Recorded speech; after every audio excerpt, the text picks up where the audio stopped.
안녕하세요. 강남 정박원입니다. 삼성동에 심사민 영어 계시고요. 강남 구청역 옆에 있습니다. 2020년 수능 풀이법에 관한 얘기를 좀 하고 싶어서 드렸습니다. 우리가 풀이법 중에서 제일 어려운 게 빈칸, 어법, 어휘가 되겠죠. 빈칸, 어휘, 순서, 어법입니다. 자, 다시 한번 아까 이 전 시간에 얘기했지만 빈칸, 어휘, 순서, 어법을 먼저 푸는 것은 이건 별로 좋지 않다라는 얘기 제가 다시 한번 말씀드리겠습니다. 이건 마지막에 푸는 게 도움이 된다는 얘기 하겠습니다. 그럼 가장 쉬운 유형부터 풀도록 해야 한다라고 하겠습니다. 가장 쉬운 유형이 내용일치 도표입니다. 얘기를 황금어장이라고 하는데 여기에서는 어떤 일이 있어도 마찬가지로 절대 틀려서는 안 된다는 얘기입니다. 그래서 시간이 부족하신 분들은 반드시 여기서 시간을 줄이셔야 합니다. 그럼 어떻게 해야 되냐? 시간을 줄이기 위해서 5번부터 읽으셔야 합니다. 거꾸로 풀어 올라갑니다. 왜냐하면 정답이 3, 4, 5번이 많이 있기 때문입니다. 그래서 만약에 5번이 정답이면 3, 4, 2, 1을 갖다가 읽지 말고 바로 버리셔야 합니다. 그래야만이 시간을 버리지 않게 되면 자, 시간이 줄이기 위해서는 반드시 그걸 버리는 연습이 필요합니다. 자, 그래서 만약에 그런데 내가 바랐는데 내가 보기엔 정답이 1, 2번 같다라고 하면 다시 한번 읽으세요. 거의 아니라 확률이 많으니까. 그래서 항상 3, 5, 4, 3 거꾸로 읽어라. 그 다음에 본문이나 도표에 몇 번이 어디에 있는지를 꼭 표시하세요. 한 번 보고 더 볼 수 있는 부분이 아니니까 도표 문제에서 5번이 어디에 있고 4번이 어디에 있고 표시를 하셔야 합니다. 그래야 검토할 때 다시 처음부터 읽지 않습니다. 여기에서 틀리고 나서 엄마 실수했으면 엄마가 총으로 쏩니다. 절대 틀리지 않도록 부탁합니다. 내용일치 도표가 가장 중요합니다. 가장 쉽습니다. 두 번째입니다. 그 다음에 풀 게 뭘 푸셔야 되면 그거 끝나고 나면 아까 이 전 시간에 얘기했지만 그냥 살펴보세요. 그 다음에 풀어야 할 게 뭐냐라고 하면 주장이나 요지입니다. 주제, 제목, 주장, 요지입니다. 주제, 제목, 주장, 요지, 주제, 제목, 요지, 주장 같은 얘기입니다. 제일 먼저 풀이 방법 반드시 보기, 선택지를 먼저 보셔야 합니다. 보기를 반드시 먼저 보셔야 합니다. 다른 게 절대 보면 안 됩니다. 보기를 먼저 보고 보기 안에 같은 말, 동의어, 유사어가 있나 봐라. 만약에 5개 중에서 동의어, 유사어가 3개 정도 있으면 그 안에 정답이 있을 확률이 많습니다. 왜? 3번 정도 반복됐다는 이야기는 비슷한 말이냐 유사한 말, 사랑, 좋아함, 땡김 이런 것들이 3번 정도 나왔다는 건 핵심이니까. 또 대조가 있다. 1번이 사랑인데 5번이 증오다. 대조 안에 정답이 있을 확률이 100%입니다. 네가 뭔데? 그렇게 할 수 있지만 제가 보기를 조사했습니다. 그것도 힌트가 없으면 선택지를 긍정, 부정으로 나누라. 해석이 완벽치 않으면 전체 내용이 긍정적 내용이냐 부정적 내용이냐를 봐라. 두 번째, 그 다음에 보기를 본 다음에 첫 문장과 마지막을 보세요. 만약에 첫 문장과 마지막 2개 문장으로 정답이 나오면 과감히 넘어가라. 특히 시간이 부족했다고 경험한 사람들, 대학생들 같은 경우에 첫 문장 마지막이 딱 일치하고 같은 말이 겹쳐져 있으면 그냥 정답 쳐서 넘어가세요. 만약에 첫 문장과 마지막에 정답이 나오지 않으면 중간에 역접의 연결사가 나올 수 있을 확률이 있습니다. 그래서 그게 있나 살펴보는 연습이 중요합니다. 그 다음 두 번째, 글 후반부에 명령문으로 되어 있는 문장. 이게 참 중요합니다. 주제나 제목이나 요지를 나타낼 수 있거든요. 강한 의미의 조동사가 포함된 문장, must나 should가 되어 있으면 이게 주제일 확률이 많다. 세 번째, 글 후반부에 결론을 나타내는 접수사가 있는 문장에 주의하라. 그래서 결론적으로 그럼 이게 주제나 제목이나 요지일 확률이 많습니다. 이 4개, 이거 맞히게 되면 총 몇 문제냐? 8문제 맞춥니다. 그리고 이건 일반적으로 쉬웠기 때문에 2점짜리예요. 8문제 맞추면 16점 갑니다. 듣기 37점 맞았습니다. 그 다음에 듣기 다 해서 맞으면 37점이거든요. 이거 다 맞춰 16점이에요. 37에 16 도와주세요. 얼마입니까? 최후에 얼마니? 37에 16 더하면 53점이에요. 53점이 몇 등급이냐면 5등급인데 나머지 47점 중에 찍어서 20점 맞을 수 있습니다. 그 다음에 풀어야 할 게 뭘 풀어야 하냐면, 그 다음에 풀어야 할 게 이겁니다. 어법 분위기 심정입니다. 그 다음에 풀어야 할 게 어조 분위기 심정입니다. 어조 분위기 심정. 당연 기준으로 하는 겁니다. 어조는 어떻게 할 것이냐. 사건이나 상황 파악, 심경, 분위기 관련. 표현, 확인, 선택지, 제일 중요한 선택지를 보기를 긍정, 부정, 밝고 어둠으로 나누세요. 이건 완벽하게 해석을 하려고 하면 절대 나쁜 일입니다. 선택지를 긍정, 부정, 밝고 어둠으로 나누고 전체 본문에서 긍정이냐 부정이냐를 찾아주는 게 중요합니다. 형용사나 동사 같은 걸로. 그래서 분위기, 심경의 변화라고 할 때는 되게 긍정에서 부정, 부정에서 긍정으로 찾는 게 중요합니다. 그래서 우리가 어조 분위기 심정 그렇게 풀고요. 그 다음에 글의 목적입니다. 글의 목적은 자 반복적 어휘를 파악하시고 중점적으로 다루고 있는 소재를 잘 보시고 누가 왜 썼나 누가 왜를 신경 써야 됩니다. 첫 문장과 마지막에 있는 게 아닙니다. 이것은 쉬운 글이기 때문에 처음부터까지 좀 빨리 읽는 게 도움이 됩니다. 자, 그 다음 넘어가서 지칭입니다. 지칭은 어떻게 푸냐라고 하면 첫 번째 대명사를 정확하게 파악하셔야 합니다. 첫 번째 나온 대명사가 누구지? 라고 파악하고 등장인물이 둘 이상 나올 때부터 첫 번째 나왔던 것과 같은지를 자꾸 확인해 나가면서 버리고 가는 게 중요합니다. 그 다음에 흐름과 관계없는 문장입니다. 흐름과 관계없는 문장. 자, 흐름과 관계없는 문장은 대개 3번, 4번이 정답이 많습니다. 1, 2번이 나올 때도 있지만 만약에 1, 2번이 나면 다시 한번 의심하고 다시 한번 읽어갑니다. 아까 일치에 3, 4, 5가 많듯이 3, 4번이 많기 때문에 1, 2번이 나면 다시 한번 읽어요. 그리고 대개는 1번 앞문장이 주제문일 경우가 많다. 1번 앞문장이 있거나 주제문인가라고 생각하고 주제에서 어긋나는 문장이 자, 흐름에 어긋나는 문장이니까 반드시 유의하고 핵심어를 찾아라. 핵심어를 찾는데 주제는 맞는 것 같은데 핵심어가 빠진 문장이 있는 경우가 있습니다. 주제는 분명히 사랑에 관한 얘기인데 핵심어가 빠진 경우가 있다. 그래서 핵심어가 빠진 경우가 정답이 많이 있고요. 주제도 알고 핵심어도 알겠다. 근데 잘 못 찾겠다. 그럼 전체 내용을 봐. 전체 내용이 긍정인데 부정이 나오거나 찬성인데 반대가 나오는 경우가 있다. 그 다음에 얘기는 안 나왔지만 갑자기 주어가 다른 경우가 있습니다.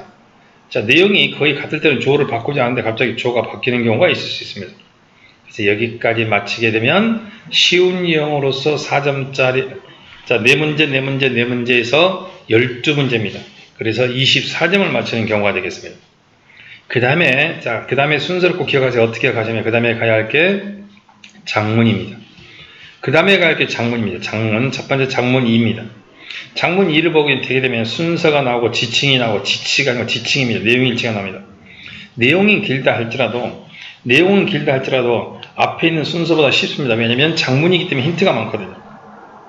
자, 내용은 길지만은 해석이 쉽기 때문에 반드시 이거 맞추셔야 합니다. 지칭도 앞에 나온 거 다시 반복시키고 있고 내용일치도 다시 한번 반복시키고 있습니다. 이 내용일치는 앞에 내용일치하고 다르게 5, 4, 3에 있지 않습니다. 순서가 이미 흐트러져 있으니까 그래서 43에서 44, 45 꼭 맞춰서 4문제 맞추셔야 합니다. 3문제. 그 다음에 장문 1입니다. 장문 1에 보면 되게 다음글의 주제와 빈칸이 나오는데 여기서 3점짜리 하나 들어갈 수 있겠죠. 그래서 주제 제목 빈칸이 앞에하고 똑같은 유형이 주제 제목 똑같습니다. 빈칸이 있는데 이 빈칸은 앞에 있는 빈칸보다 쉽기 때문에 이거 먼저 풀어라는 겁니다. 자, 그래서 장문 41, 42까지 했습니다. 그리고 나서 40번 요약문 갑니다. 요약문은 반드시 제시문을 먼저 읽어라. 밑에 요약문을 제시문을 먼저 읽고 지금 요약문입니다. 요약문에 들어갈 제시문에 들어갈 단어가 분명히 본문 안에 있을 것이다. 그 본문 안에서 동의어나 대조어를 찾아라. 자, 그리고 제시문은 일반 상식으로 해결되는 경우 제시문만 잘 읽어도 일반 상식으로 해결됩니다. 그리고 보기에서 왕따 법칙이 있다라는 걸 기억하십니다. 왕따 법칙이 뭔지는 잘 알고 계시죠? 1번부터 5번까지 있는데 두 개 있을 때 하나가 아닌 게 왕따입니다. 그래서 왕따 법칙이 반드시 적용하고 있다는 걸 기억하시면 될 것 같아요. 그래서 요약문까지 풀었습니다. 자, 그러면 우리가 여기서 지금 남아있는 게 자, 2등급, 1등급들이 신경 써야 할 문제들만 남아있습니다. 자, 그럼 첫 번째, 자, 빈칸입니다. 빈칸 참 많죠? 왜냐면 4문제였습니다. 그리고 여기에서 결정이 되겠죠. 자, 빈칸은 반드시 빈칸이 있는 문장 먼저 읽어라. 다른 건 필요 없습니다. 빈칸을 먼저 읽으면 독해 방향을 정할 수 있어요. 빈칸에서 요구하는 게 뭐지라고 생각하셔야 돼요. 그리고 나서 빈칸을 먼저 읽고 그 다음에 보기, 선택지를 봅니다. 선택지를 갖다 봐야 되는데 선택지가 난이도를 결정합니다. 독해 지문이 아니야. 난이도 결정합니다. 독해가 아무리 쉬워도 선택지가 어려우면 어렵고 독해가 어려워도 선택지가 쉬우면 쉽기 때문에 선택지를 잘 파악하십니다. 그 다음에 세 번째, 빈칸이 종류가 여러 가지 있는데 선택지가 단어로 되어 있는 경우, 구로 되어 있는 경우, 문장으로 되어 있습니다. 그럴 때 단어로 되어 있는 거 먼저 푸는 게 도움이 됩니다. 단어 되어 있는 게 먼저 풀어라. 그 다음에 구로 되어 있는 거, 그 다음에 문장 이런 식으로 합니다. 4번, 빈칸은 필자의 주장이나 요지이고 핵심어를 포함할 확률이 많습니다. 그래서 해석을 할 때 항상 이렇게 해요. 아, 요지가 뭐지? 핵심어가 뭐지? 필자가 뭘 주장하고 있지라고 생각합니다. 5번째, 빈칸의 유형은 세 가지입니다. 빈칸이 문장이 처음에 있는 경우, 두 번째 사이에 있는 경우, 마지막에 있는 경우인데 빈칸이 문장이 처음에 있는 경우는 일반적으로 두 번째 문장이나 마지막 문장이 특히 많이 있으니까 그때 더 신경을 써야 합니다. 두 번째 문장이나 마지막 문장. 빈칸이 사이에 있는 경우는 앞뒤 문장이 많이 있다. 유의하셔야 합니다. 빈칸이 마지막일 때는 바로 앞 문장이나 첫 문장 보셔야 합니다. 그 다음 여섯 번째, 정답을 결정할 때 반드시 당위성을 찾아라. 자, 그래서 이 빈칸에 들어갈 말이 본문에 반드시 있을 것이라고 생각하고 본문에 빈칸에 들어갈 동의어, 유사어, 대조를 찾아서 밑줄을 꼭 표시하라라는 게 뭐다? 중요하다는 얘기야. 됐습니까? 그렇게 해서 빈칸을 꼭 기억하시면 그 다음에 어휘 가겠습니다. 어휘 문제가 아주 어렵죠. 어휘 문제 나올 때 밑줄친 단어가 있으면 밑줄친 단어에 동의어, 유사어, 대조 또는 문맥의 흐름을 파악해서 유출해야 합니다. 그리고 밑줄친 단어가 있으면 이 단어에 반드시 반대말을 생각하셔야 합니다. 자, 이 어휘 문제는 둘 중에 하나 선택으로 나올 수 있고 밑줄로 나올 수 있는데 둘 중에 하나 선택이 나왔을 때 두 개의 단어를 꼭 대조라고 생각하십니다. 내가 아는 단어를 잊어버리고 반대말로 생각하는 연습을 꼭 하셔야 합니다. 알겠습니까? 그리고 그 근거 제시는 반드시 문장 안에서 이것 때문에 이거다라는 나머지 문장에서 꼭 제시를 찾는 게 중요합니다. 자, 그 다음 넘어가서 순서입니다. 자, 순서, 어법 문제 할게요. 어법 한 문제짜리인데 어법은 어떻게 하면 자, 수능 기출 어법을 5번 반복하라. 시간이 지금 없으니까 그건 놔두셔도 되고요. 일단 자, 5개의 밑줄이 있으면 5개 중에 얘기 안 빠졌지만 자 보세요. 5개 밑줄 중에서 5개 밑줄 중에서 가장 내가 이거 자주 봤는데 이거 알 것 같네. 그걸 먼저 찾는 게 중요합니다. 해석하지 마세요. 해석하지 말고 밑줄 5개 중에 이건 이거네. 내가 아는 거네. 그거 먼저 하십니다. 근데 만약에 운이 좋으면 내가 아는 것이 정답일 수도 있거든요. 그러면 나머지 해석 안 하고도 해결할 수 있는 근거가 되니까. 그 다음에 밑줄친 어법의 해결 근거는 거의 90%가 앞에 있으니까 앞에를 잡으셔야 합니다. 이건 수의 일치다, 동사의 개수다, 병렬 구조다, 수동태다. 자, 이렇게 알 수 있죠. 그 다음 반드시 어떤 유형인지 파악하라. 어떤 유형의 파악은 수능 기출어법을 5번 반복을 하는 게 중요합니다. 자주 반복된 유형을 풀자. 상상하지 말자. 됐죠? 그 다음 순서 가겠습니다. 순서는 문장의 위치와 순서 삽입이 있을 거예요. 첫 번째, 지시사를 살펴라. this나 that이나 thes나 thos나 such나 there이나 then이나 such도 하나 적어주세요. such. 이런 것들이 순서를 암시한다. 관사에 의해라. 명사 앞에 더가 붙어 있다는 것은 더 플러스 명사는 앞에 한번 나온 명사를 반복한다. 대명사에 주의하라. he, they, it도 앞에 나온 걸 가리키니까. 연결사에 주의하라. 자, 특히 연결사에 주의한 게 다음 문장에 들어갈 위치나 할 때 유의하라. 그냥 부가 첨가말, to나, as well, 역시 및 이런 것들도 유의합니다. 그 다음에 단락 나누기에 주의하라. 단락 나누기라는 건 특히 문장의 위치입니다. 다음 문장에 들어갈 위치할 때 두 번째 단락에 첫 문장을 많이 빼는 경우가 있다. 다시 한번 합니다. 다음 문장에 위치할 때 두 번째 단락에 첫 문장을 빼어내는 경우가 있습니다. 아니면 긍정 끝 부정 시작할 때 부정의 첫 문장을 꺼내는 경우가 있습니다. 여기 빠졌지만 하나 또 적으세요. 끝말잇기의 주의를 빠졌습니다. 끝말잇기의 주의. 자, 끝말잇기의 주의에서 다음 문장에 들어갈 위치는 할 때 끝말잇기는 만약에 마지막 문장이 사랑으로 끝났으면 그 다음도 사랑으로 시작해야지 증으로 시작하지 않는다. 이게 순서풀이입니다. 자, 그래서 시간이 없이 짧게 한번 제가 두서없이 쭉 살펴봤습니다.